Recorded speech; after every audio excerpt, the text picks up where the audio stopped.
नमस्कार साथियों। आज शिक्षक बहाली सहित सभी प्रतियोगी परीक्षाओं के लिए बहुत ही महत्वपूर्ण टॉपिक भारतीय राष्ट्रीय कांग्रेस की स्थापना एवं सभी महत्वपूर्ण अधिवेशन 1885 से 1946 तक, इन बिंदुओं की चर्चा करेंगे। आप सभी अंत तक इस वीडियो को देखें, बहुत हेल्पफुल रहेगा ये सेशन आप सबके लिए। भारतीय राष्ट्रीय कांग्रेस की स्थापना 28 दिसंबर 1885 को बम्बई में हुआ। प्रारंभिक नेतृत्वकर्ता जो थे वो दादा भाई नौरोजी, फिरोज शाह मेहता, बदरुद्दीन तैयब जी, व्योमेश चंद्र बनर्जी, सुरेंद्रनाथ बनर्जी, रमेश चंद्र दत्त, एस सुब्रमण्यम अय्यर, ये सब कांग्रेस के शुरुआती और प्रारंभिक नेतृत्वकर्ता थे। भारतीय राष्ट्रीय कांग्रेस के संस्थापक एक रिटायर्ड ब्रिटिश अधिकारी ए.ओ. ह्यूम को माना जाता है। भारतीय राष्ट्रीय कांग्रेस की स्थापना राष्ट्र निर्माण की दिशा में किया गया एक प्रयास था। अब जो आज का महत्वपूर्ण टॉपिक है उसके जो अधिवेशन है और किस स्थान पर हुआ, किस वर्ष हुआ और उसके कौन अध्यक्ष बने, इसकी चर्चा करने जा रहे हैं। तो साथियों, प्रथम अधिवेशन जो उसकी स्थापना हुई 1885 में, स्थान बम्बई, और व्योमेश चंद्र बनर्जी इसके अध्यक्ष थे। भारतीय राष्ट्रीय कांग्रेस की स्थापना हुई, इस अधिवेशन की महत्वपूर्ण बात यही थी। द्वितीय अधिवेशन 1886 में कलकत्ता में हुई। अध्यक्ष दादा भाई नौरोजी थे और दादा भाई नौरोजी प्रथम पारसी अध्यक्ष थे कांग्रेस के। तृतीय अधिवेशन 1887, स्थान मद्रास, बदरुद्दीन तैयब जी इसके अध्यक्ष थे, जो कि प्रथम मुस्लिम अध्यक्ष थे भारतीय राष्ट्रीय कांग्रेस के। चतुर्थ अधिवेशन 1888, इलाहाबाद में, जॉर्ज यूल, जो कि प्रथम अंग्रेज कहें या प्रथम यूरोपीय अध्यक्ष थे भारतीय राष्ट्रीय कांग्रेस के। 1896 ईस्वी में 12वां, उसके बाद जो महत्वपूर्ण सेशन है 12वां सेशन होता है 1896 कलकत्ता में। रहीमतुल्लाह सयानी इसके अध्यक्ष होते हैं। प्रथम बार वंदे मातरम रविंद्रनाथ टैगोर के द्वारा गाया गया। यानी दो बातें कि वंदे मातरम गीत प्रथम बार कब गाया गया, तो 1896 में। कहाँ गाया गया? कलकत्ता में। किसके द्वारा गाया गया? तो रविंद्रनाथ टैगोर के द्वारा। 1899 ईस्वी में 15वां सेशन होता है लखनऊ में और उसके अध्यक्ष रमेश चंद्र दत्त होते हैं। इसमें अस्थायी भूमि कर की मांग की गई, कांग्रेस के द्वारा अस्थायी भूमि कर की मांग की गई। 1901 में 17वां सेशन कलकत्ता में होता है, इसकी अध्यक्षता दिनसा वाचा करते हैं।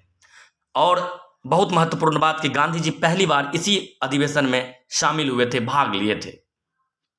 1905 में 21वां सेशन होता है कांग्रेस का अधिवेशन बनारस में।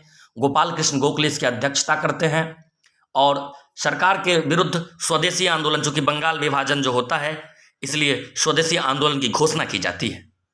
1906 में 22वां अधिवेशन कलकत्ता में होता है। फिर से तीसरी बार दादा भाई नौरोजी कांग्रेस की अध्यक्षता करते हैं। स्वराज पर 4 प्रस्ताव पारित किया जाता है। बहिष्कार आंदोलन की घोषणा की जाती है। स्वदेशी आंदोलन जो पहले से चल रहा था उस पर जोर दिया जाता है। राष्ट्रीय शिक्षा पर जोर दिया जाता है। स्वदेशी चीज़ों पर, वस्तुओं पर जोर दिया जाता है। इसकी बात 1906 में की जाती है कलकत्ता में, दादा भाई नौरोजी की अध्यक्षता में। साथियों, आगे बढ़ते हैं तो 1907 में 23वां अधिवेशन सूरत में होता है। ये बहुत महत्वपूर्ण अधिवेशन है। इसकी अध्यक्षता रास बिहारी घोष करते हैं। कांग्रेस का यहाँ विभाजन हो जाता है नरम दल और गरम दल में। 1910 में 25वां अधिवेशन इलाहाबाद में होता है और द्वितीय अंग्रेज विलियम वेडरबर्न, द्वितीय जो यूरोपीय थे विलियम वेडरबर्न, इसकी अध्यक्षता करते हैं। और 1910 में मोहम्मद अली जिन्ना के द्वारा पृथक निर्वाचन की आलोचना की जाती है। यानी 1909 के मार्लो मिंटो अधिनियम के तहत मुसलमानों के लिए पहली बार पृथक निर्वाचन यानी सांप्रदायिक रूप से बांट दिया गया, पृथक निर्वाचन की व्यवस्था की गई। इसका विरोध किया था, इस प्रस्ताव का मोहम्मद अली जिन्ना ने इस प्रणाली की विरोध की थी। 1911 में 26वां अधिवेशन कलकत्ता में होता है। पंडित विषम नारायण धर इसकी अध्यक्षता करते हैं और बहुत महत्वपूर्ण राष्ट्रगान जनगण मन पहली बार 1911 में 26वां अधिवेशन कांग्रेस का कलकत्ता में अध्यक्षता पंडित विषम नारायण धर कर रहे थे और वहीं पर पहली बार 1911 में जनगण मन गाया गया। 1915 में 30वां अधिवेशन बम्बई में होता है। एसपी सिन्हा अर्थात सत्येंद्र प्रसाद सिन्हा इसकी अध्यक्षता करते हैं। इसमें कांग्रेस के संविधान में संशोधन कर गरम दल के प्रतिनिधियों को प्रवेश देने का निर्णय। क्या होता है कि 1907 के बाद कांग्रेस में जो विभाजन हो जाता है तो स्थिति बहुत खराब हो जाती है और नरम दल और गरम दल में बहुत बड़ी दरार उत्पन्न हो जाती है। लेकिन इसके बाद जो 1915 के अधिवेशन में बंबई में एसपी सिन्हा इसकी अध्यक्षता करते हैं, उसमें गरम दल वालों को पहले तो जो उनका कांग्रेस का नियम बनाया गया कि इन लोगों को प्रतिबंधित कर दिया गया था, जिसको संशोधित कर दिया जाता है, इस नियम को हटा दिया जाता है, उसमें संशोधन कर दिया जाता है। और जो गरम दल वाले लोग हैं, जो कहें कि थोड़ा अलग हट कर इन लोगों से काम करते थे, उन्हें उसमें शामिल होने की अनुमति दी गई और इसमें संविधान में संशोधन किया गया। 1916 में 31वां सेशन होता है अधिवेशन कांग्रेस का लखनऊ में। 1916 में बहुत महत्वपूर्ण, एसी मजुमदार, अंबिका चरण मजुमदार अध्यक्षता करते हैं। फिर से नरम दल और गरम दल में एकता होती है, दोनों मिल जाते हैं। और बहुत महत्वपूर्ण बात, 1916 में ही कांग्रेस और मुस्लिम लीग के बीच लखनऊ समझौता होता है। साथियों, यहाँ मदन मोहन मालवीय ने इसका विरोध भी किया था। हाँ, क्योंकि कांग्रेस और मुस्लिम लीग के समझौता के तहत बहुत सारी बातें जो मुस्लिम लीग की थी उसे मान ली गई थी। इसका विरोध किसने किया था, तो आपको अगर पूछा जाए तो आप बताएंगे पंडित मदन मोहन मालवीय ने। 1917 ईस्वी में 32वां अधिवेशन कलकत्ता में होता है। एनी बेसेंट अध्यक्षता करती है और ये प्रथम महिला कांग्रेस के का प्रथम महिला अध्यक्ष, यानी प्रथम महिला अध्यक्ष कहा जाए तो प्रथम महिला अध्यक्ष के रूप में एनी बेसेंट 1916 में कलकत्ता सेशन में अध्यक्षता करती है कांग्रेस की। 1918 में विशेष अधिवेशन बुलाया जाता है बंबई में। शहीद हसन इमाम इसकी अध्यक्षता करते हैं और उस पर मॉन्टेग्यू चेम्सफोर्ड सुधार पर विचार करने के लिए ये विशेष अधिवेशन बुलाया गया था बंबई में 1918 में। 1919 में 34वां अधिवेशन अमृतसर में होता है। मोतीलाल नेहरू इसकी अध्यक्षता करते हैं। खिलाफत आंदोलन के समर्थन के लिए कांग्रेस का विस्तार किया जाता है, यानी कहा जाए तो खिलाफत आंदोलन को कांग्रेस का समर्थन मिलता है। 1920 में फिर विशेष अधिवेशन होता है कलकत्ता में और इसकी अध्यक्षता लाला लाजपत राय करते हैं। ये विशेष अधिवेशन गांधी जी द्वारा असहयोग प्रस्ताव पेश किया गया था, इसलिए बुलाया गया था, लेकिन इसमें प्रस्ताव को तो पेश किया गया लेकिन पारित नहीं हो सका। फिर 1920 में 35वां अधिवेशन नागपुर में ही होता है। 1920 में ही 35वां अधिवेशन नागपुर में होता है। सी विजय राघवाचारी इसकी अध्यक्षता करते हैं और इसकी महत्वपूर्ण बात यह थी कि भाषाई आधार पर कांग्रेस वर्किंग कमेटी का गठन इसमें होता है। 1920 में नागपुर अधिवेशन में सी विजया राघवाचारी की अध्यक्षता में भाषाई आधार पर कांग्रेस वर्किंग कमेटी का गठन और मोहम्मद अली जिन्ना कांग्रेस को छोड़ देते हैं, यानी मोहम्मद अली जिन्ना कांग्रेस को 1920 ईस्वी में छोड़ देते हैं। फिर 1922 37वां अधिवेशन जो बिहार के गया में होता है, सी आर दास इसकी अध्यक्षता करते हैं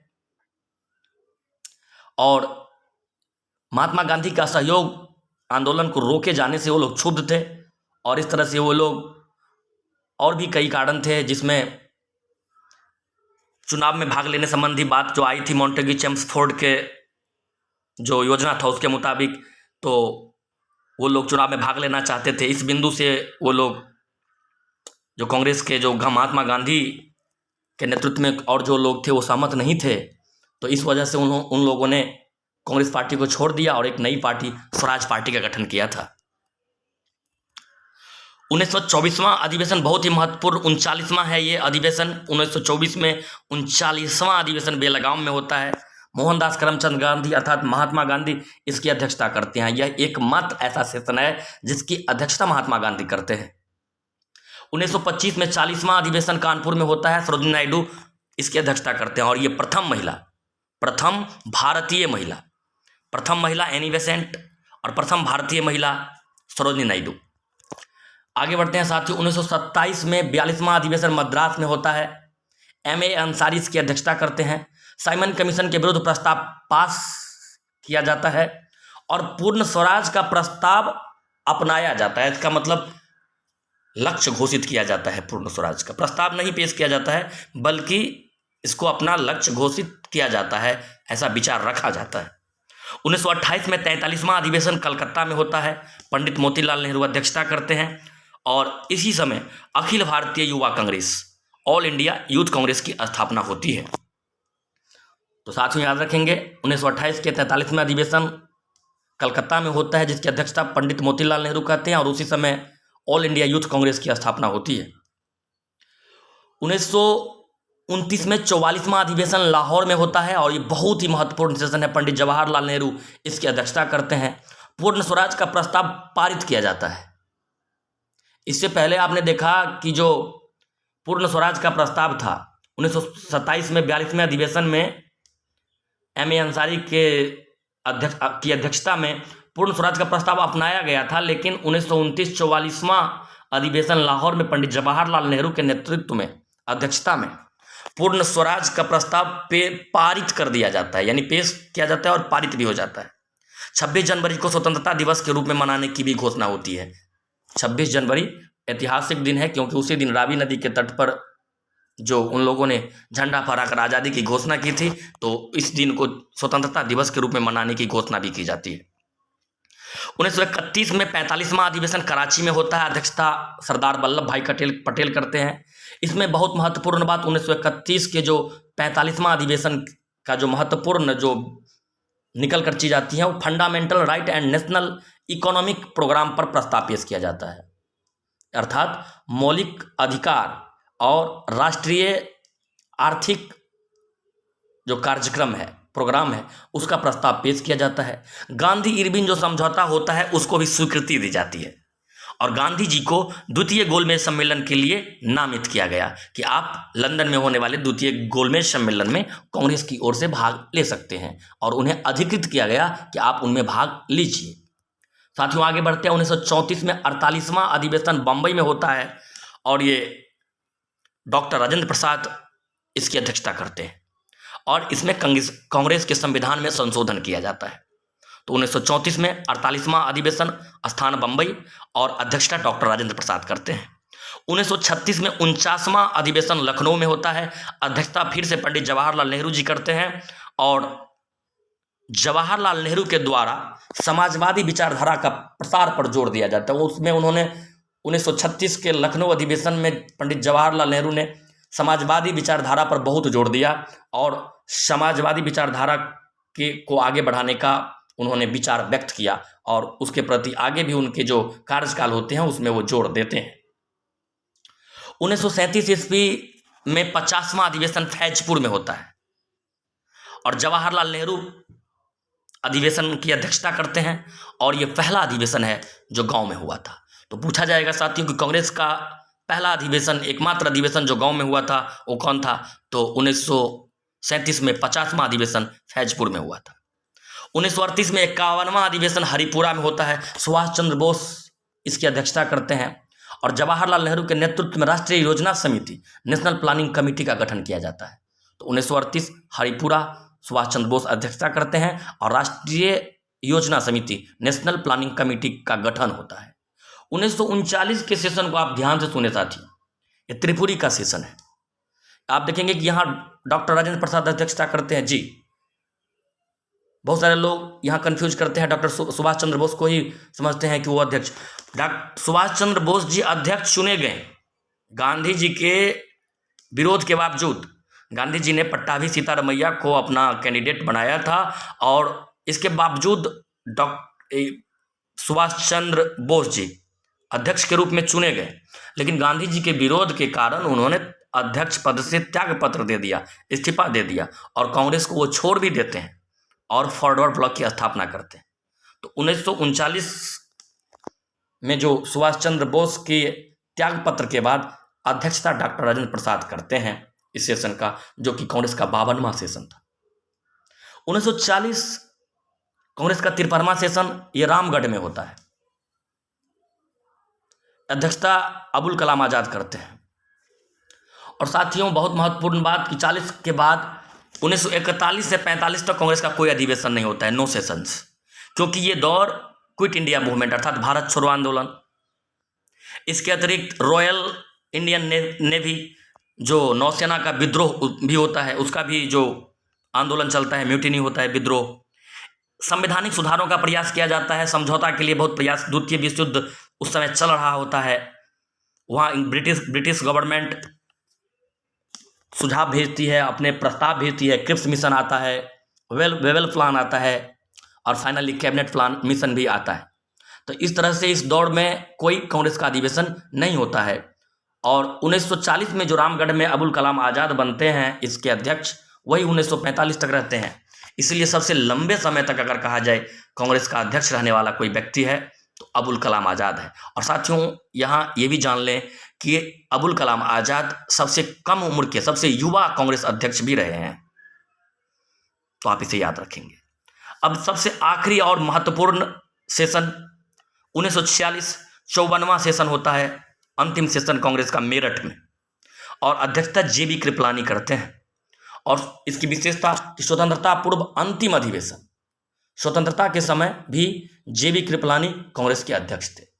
तो साथियों, ये लगभग 15 मिनट के अंदर हमने कांग्रेस के सभी महत्वपूर्ण अधिवेशनों की चर्चा कर ली और उस अधिवेशन के महत्वपूर्ण बिंदुओं को भी देखा। आप सब इस वीडियो को सुने, ज़्यादा से ज़्यादा सुने, चैनल को सब्सक्राइब करें, वीडियो को लाइक करें। अगर कोई सुझाव है तो कमेंट बॉक्स में देने का प्रयास करें, हम इस पर अमल करेंगे। वीडियो को अंत तक देखने के लिए, सुनने के लिए आप सभी का बहुत बहुत धन्यवाद।